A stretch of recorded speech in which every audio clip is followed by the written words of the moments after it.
Hello everyone, we're back talking about Coordinator Appreciation Week. We're here with Desiree Gutierrez. So Desiree, you want to tell us who you are and what you do for MFS? Yeah, I'm Desiree Gutierrez. I'm the Sunset Coordinator at Oliver Elementary. Cool.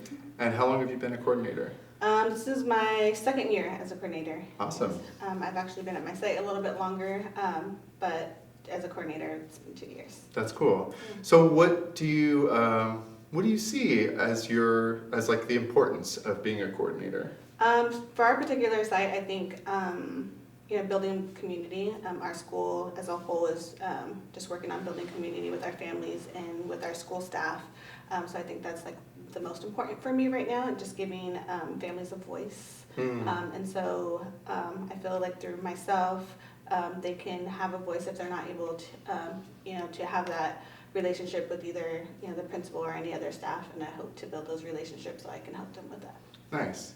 So you mentioned something about sort of being this like connecting force between the family and the school. Can you tell me a little bit more about that? Yeah, so I just really believe in making myself visible for both the students and families.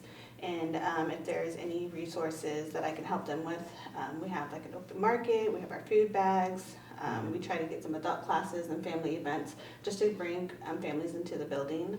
I feel like the more that I make myself visible for our families, they're going to feel comfortable and just reach out with whatever needs they may have.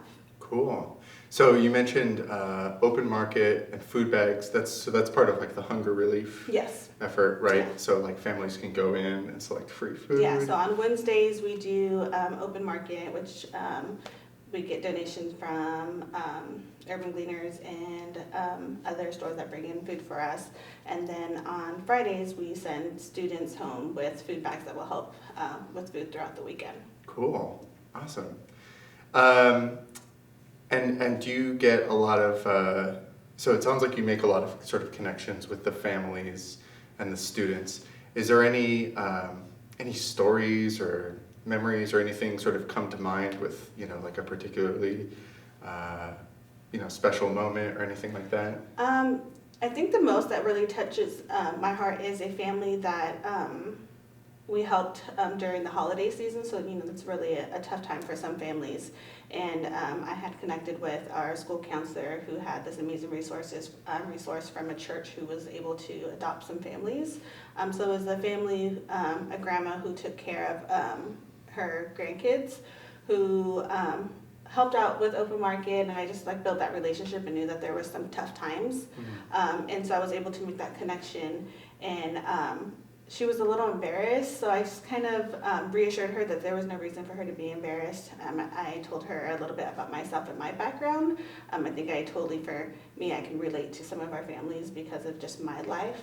And so I feel like making that connection and letting families know a little bit about me will kind of help with that uncomfortableness. So I think like that's been the most powerful story for me, is that I'm helping them and helping her kind of know that there's no reason. I'm not here to judge her. I'm just here to help and fill those gaps that she's needing. Do any other like thoughts or stories or anything else come to mind? I feel like you've covered a lot of ground. Yeah. I don't know. Again, it's just being that voice for our families. Yeah. I think it's really important. A lot of our families have had some bad, not really trusting either like admin in the building. So I feel like being able to make that relationship, if they feel comfortable with that one particular person, I'm hoping that's me, that I can be that voice either with teachers or the principals, secretaries, just being there for them with any way that I can. Yeah, that's great. And I'll bet that probably makes a huge difference for the students too, right? Like Definitely. The family wants to get more involved with the school if they feel like they have somebody that they can go to. Yeah, definitely. And within our when we have a program, we have the after school program, and I'm always sure to we have like the Remind app that we use, so I try to connect with families that way during dismissal, just making that connection when they're picking up their student, letting them know that their student had a really amazing day, any projects that we're working on, just so that they hear some positive stuff, because probably during the school day they may not hear that positive stuff with their kids. So I just want to make sure that parents are hearing the amazing things that their kids are doing. Awesome. Well, Desiree, thank you so much for joining Thank you. us. Yeah, and happy Coordinator Appreciation Week. Thank you.